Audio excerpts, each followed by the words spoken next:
National Weather Service in Charleston, West Virginia has issued a severe thunderstorm warning for East Central Perry County, Northwestern Washington County, Morgan County, Central Athens County, until 8:45 p.m. At 7:56 p.m., severe thunderstorms were located along a line extending from near South Zanesville to near Chester Hill to near Albany, moving northeast at 60 miles an hour. Hazard, 60 miles an hour wind gusts. Source, radar indicated. Impact, expects damage to roofs, siding, and trees.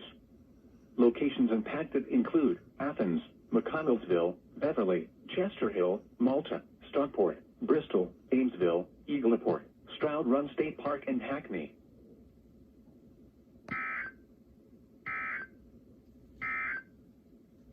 Now looking at the weather